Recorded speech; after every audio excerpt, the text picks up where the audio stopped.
नमस्कार साथियों, मैं प्रभु दयाल हंस प्रवक्ता हिंदी एक बार फिर आपके समक्ष उपस्थित हूँ। प्यारे साथियों, हम पढ़ रहे हैं पत्रकारीय लेखन के विभिन्न रूप और लेखन प्रक्रिया। कक्षा 12वीं हिंदी की अभिव्यक्ति और माध्यम जो पुस्तक है उसका यह अध्याय 4 है और पिछले वीडियो में भी हम इसके कुछ बिंदुओं को पढ़ चुके हैं। उसमें मुख्य है पत्रकारीय लेखन क्या है।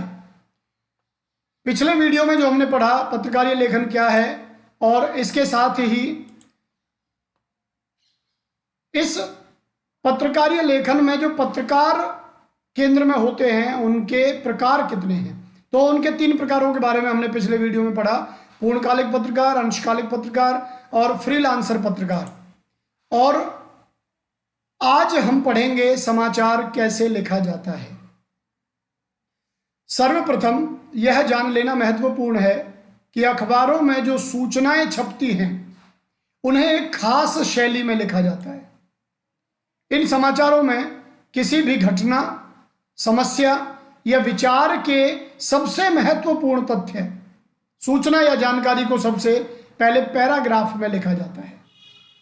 जब भी हम कोई समाचार पढ़ें, आप यदि किसी भी अखबार को उठा के कोई सूचना, कोई समाचार देखेंगे तो सबसे पहले जो हेडलाइन आती है उसमें सबसे महत्वपूर्ण बात बता दी जाती है। तो उसी चीज को यहाँ दोहराया गया है, किसी भी घटना को, किसी समस्या को या विचार को, और उनमें सबसे महत्वपूर्ण जो तथ्य है, सूचना है या जानकारी है, उसे सबसे पहले हम पहले पैराग्राफ में, अनुच्छेद में लिखते हैं। उसके बाद के पैराग्राफ में उससे कम महत्वपूर्ण सूचना या तथ्य दिए जाते हैं। यह प्रक्रिया तब तक चलती रहती है जब तक समाचार समाप्त नहीं हो जाता। अब इस चीज को आप ऐसे समझ सकते हैं कि समाचार लेखन की जो खास शैली है उसमें सबसे महत्वपूर्ण सूचना सबसे पहले, फिर उससे कम महत्वपूर्ण, उससे कम महत्वपूर्ण, और इसी तरह से अंत में समाचार समाप्त हो जाता है। अब उस शैली को कहते क्या है? समाचार लेखन की शैली को उल्टा पिरामिड शैली कहा जाता है। ये आप अपने दिमाग में बिठा लें।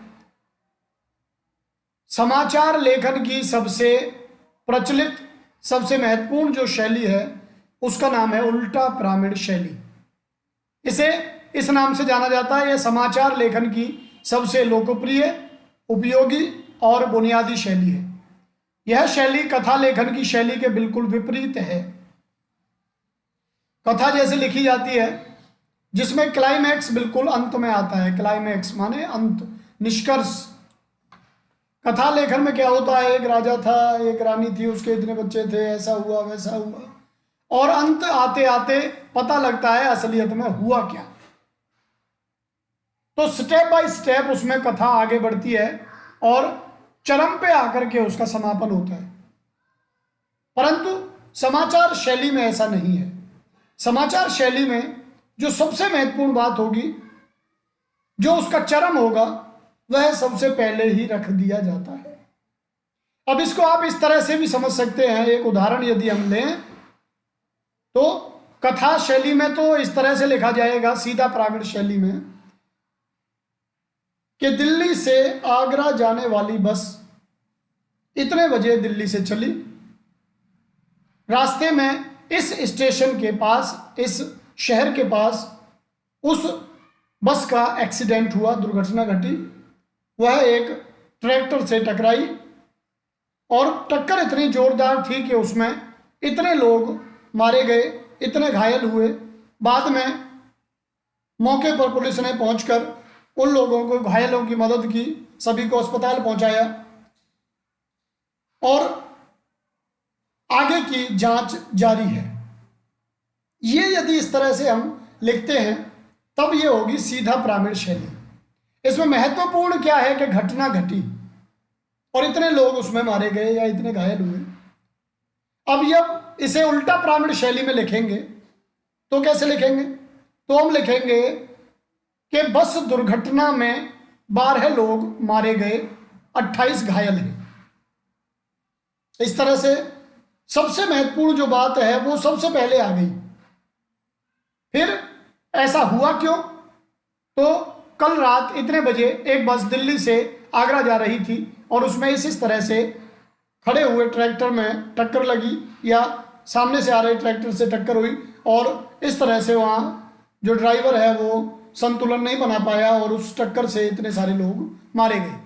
इंस्पेक्टर ने जांच के दौरान बताया कि यह घटना इस तरह से हुई है। तो ये जो शैली है ये उल्टा पिरामिड होगी। सबसे महत्वपूर्ण जो बात है वो सबसे पहले आ जाना उल्टा पिरामिड शैली की खास विशेषता है। देखिए यहां जो क्लाइमैक्स बताया गया है, क्लाइमैक्स माने चरम उस बात का, तो उस बात का जो चरम होता है, लबोलुआब होता है, सार होता है, वो सबसे पहले प्रस्तुत कर दिया जाता है और बाकी जो बातें होती है वो धीरे धीरे कम महत्व के हिसाब से आती रहती है। इसे उल्टा पिरामिड शैली इसलिए कहा जाता है क्योंकि इसमें सबसे महत्वपूर्ण तथ्य को अंत में रखने की बजाय शुरू में ही प्रस्तुत कर दिया जाता है। तो अंत में किस में रखा जाता है? सीधा पिरामिड शैली में। उल्टा पिरामिड शैली में इस महत्वपूर्ण तथ्य को सबसे पहले ब्रेकिंग न्यूज के रूप में या हेडलाइन के रूप में सबसे पहले प्रस्तुत कर दिया जाता है। इस शैली का प्रयोग, अब ये बता दिया जाए कि ये शैली कहां से शुरू हुई, तो इस शैली का प्रयोग 19वीं सदी के मध्य से ही शुरू हो गया था, लेकिन इसका विकास अमेरिका में गृह युद्ध के दौरान हुआ। अमेरिका में गृह युद्ध हुआ तब इसका प्रयोग हुआ। अब इसके प्रयोग की आवश्यकता क्यों पड़ी, तो ये बात स्पष्ट होना अति आवश्यक है। उस समय संवाददाताओं को अपनी खबरें टेलीग्राफ संदेशों के जरिए भेजनी पड़ती थी, जिसकी सेवाएं महंगी, अनियमित और दुर्लभ थी। हर एक के लिए सुलभ नहीं थी। हर एक व्यक्ति टेलीग्राफ से संदेश नहीं भेज सकता था, बहुत महंगी थी और नियमित भी नहीं थी, लगातार भी वो नहीं पहुंच पाती थी। कहीं किसी तरह की दिक्कत आती, टेक्निकल दिक्कत, तो खबरें नहीं पहुंच पाती थी। कई बार तकनीकी कारणों से सेवा ठप हो जाती थी, इसलिए संवाददाताओं को किसी घटना की खबर कहानी की तरह विस्तार से लिखने की बजाय संक्षेप में देनी होती थी। तो हम उसे एक कहानी की तरह किसी घटना को नहीं लिख सकते। क्यों नहीं लिख सकते? क्योंकि जितना ज्यादा लिखेंगे उतना ज्यादा पैसा देना पड़ेगा। जितना ज्यादा लिखेंगे, कहीं तकनीकी कोई दिक्कत आ गई तो बीच में खबर रुक सकती है, आधी पहुंच जाएगी, आधी नहीं पहुंचेगी। दूसरी बात, वह सबके लिए सुलभ भी नहीं थी, इसलिए पॉइंट टू पॉइंट बात लिखनी होती थी। और उसमें भी करना यह होता था कि जो सबसे महत्वपूर्ण बात है वो सबसे पहले दे दी जाती थी कि यदि खबर पहुंच नहीं पाती है पूरी, तो कम से कम जो उसका महत्वपूर्ण तथ्य है वो कम से कम पहुंच जाए। तो ये कहते हैं कि संक्षेप में देने के कारण ये उल्टा पिरामिड शैली लागू हुई। इस तरह उल्टा पिरामिड शैली का विकास हुआ और धीरे धीरे ये समाचार लेखन का मानक बन गई। मानक से तात्पर्य है उसका एक स्टैंडर्ड बना दिया गया कि अब समाचार लेखन यदि होगा तो वो इस प्रारूप में होगा, इस तरीके से होगा। अब ये देखिए उल्टा पिरामिड शैली जो है वो ये है। आप यदि इसके बारे में लिखेंगे, कई बार ये 6 नंबर का प्रश्न आ जाता है हरियाणा बोर्ड में, तो कि उल्टा पिरामिड शैली के बारे में लिखिए, तो ये इसका महत्व है। इसका डायग्राम हम देख लें। उल्टा पिरामिड शैली, सबसे पहले क्या होता है इसमें? इंट्रो या मुखड़ा होता है। इंट्रो या मुखड़ा, जैसा हम बता रहे थे, मतलब हेडलाइन कहिए आप, ये हेडलाइन आती है सबसे पहले। अब ये इसका आकार यदि देख ले हम, ये उल्टा पिरामिड ऐसे है। शुरुआत से यदि हम लेते और चरम पे पहुंचते तब होता सीधा पिरामिड, पर हमने सबसे पहले चरम ले लिया है, महत्वपूर्ण बिंदु ले लिया है, और उसके बाद घटते घटते घटते घटते समापन की ओर हम आते हैं। ये उल्टा पिरामिड शैली है। तो सबसे पहले इसका इंट्रो या मुखड़ा, फिर उसके बाद बॉडी और फिर उसके बाद समापन। उल्टा पिरामिड शैली को हम इस तरह से 3 भागों में बांट सकते हैं। सबसे पहले तो मुखड़ा हम बनाएंगे, मतलब हेडलाइन, कोई भी खबर है उसकी हेडलाइन। उसके बाद उसके मध्य में जो चीज हम दे सकते हैं, जो सूचना दे सकते हैं, उसके बारे में बताएंगे। और फिर कम महत्व की चीजों को समापन की ओर ले जाते हुए हम अपने समाचार को समाप्त कर देंगे। आइए और विस्तार में समझते हैं इसको। उल्टा पिरामिड शैली इंट्रो, सबसे पहले तो इंट्रो होता है। किसी भी घटना, समस्या या विचार के सबसे महत्वपूर्ण तथ्य, सूचना या जानकारी को सबसे पहले लिखा जाता है और उसको लिखा जाता है इंट्रो में। इसे मुखड़ा भी कहा गया है। तो मुखड़ा मतलब हेडलाइन। जैसे अभी हम बता रहे थे बस वाली दुर्घटना के बारे में, तो हेडलाइन में यह आएगा बस दुर्घटना में इतने लोग मरे, इतने घायल। तो यही उस खबर का चरम बिंदु है, सबसे महत्वपूर्ण बिंदु यही है। उसके बाद बस कहां से कहां आ रही थी, असलियत में हुआ क्या था, जो जांच अधिकारी है वो क्या निष्कर्ष निकालते हैं, जो डॉक्टर्स हैं वो क्या कहते हैं, जो अन्य प्रत्यक्षदर्शी हैं वो क्या कहते हैं, वो धीरे धीरे कम महत्व की चीजें हैं और वो बॉडी से समापन की ओर जाएंगी। बॉडी में क्या होता है, उसके बाद उससे कम महत्वपूर्ण सूचना या तथ्य दिए जाते हैं। जो मुख्य तथ्य है उससे कम महत्वपूर्ण बॉडी में, और समापन में अंत में सबसे कम महत्व की और विवरणात्मक सूचनाएं रखी जाती हैं। विवरणात्मक, विवरण देते हुए कि असलियत में हुआ क्या, इसका कारण क्या था। तो इस तरह से ये तीन चीजें, इंट्रो या मुखड़ा, बॉडी और समापन, उल्टा पिरामिड शैली में ये तीन महत्वपूर्ण बिंदु हैं। इन्हें हम डायग्राम के माध्यम से समझ के यदि अच्छे से उसको दिमाग में बिठा लेते हैं तो उल्टा पिरामिड शैली हमारे लिए स्पष्ट हो जाती है। हम अच्छी तरह से इसे समझ लेंगे। अब समाचार लेखन जब हम करें तो कौन कौन से बिंदु ऐसे हैं जिन पे हमें काम करना होता है।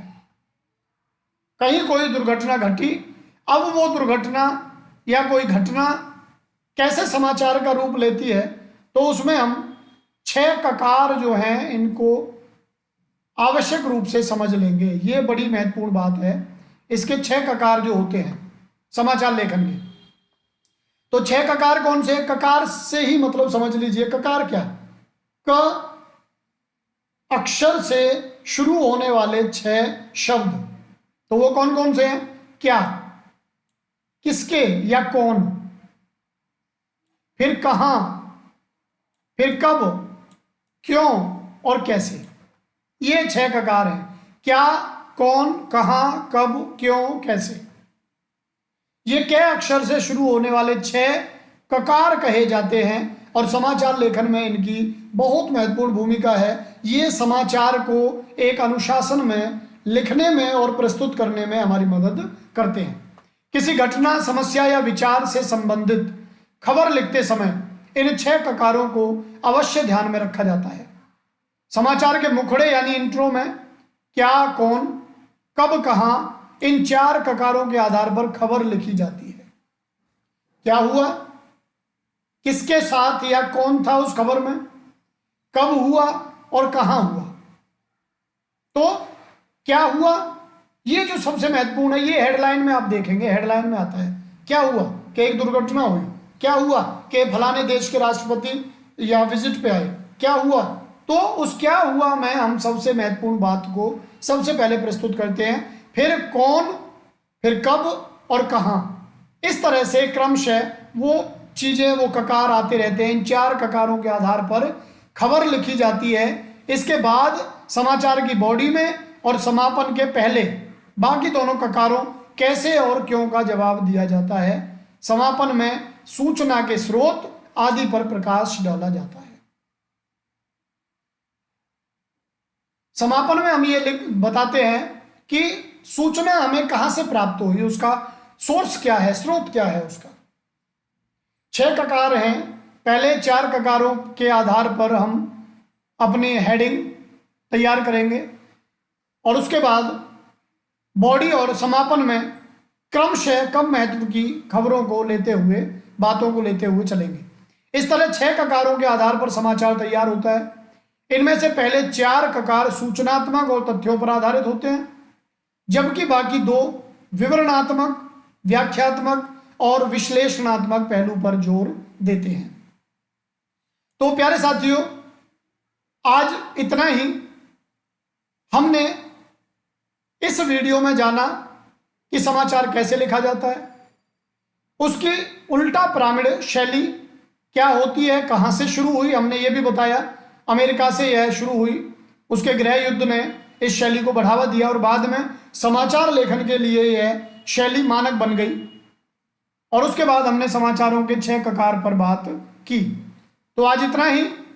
हम आपका धन्यवाद करते हैं और अति शीघ्र इसकी अगली कड़ी अध्याय 4 की, अभिव्यक्ति माध्यम की अध्याय 4 की अगली कड़ी, जिसमें हम बताएंगे आपको फीचर क्या होता है, उसे लेकर के हम जल्दी ही आपके बीच उपस्थित होंगे। आप सभी को धन्यवाद, आप सभी को नमस्कार।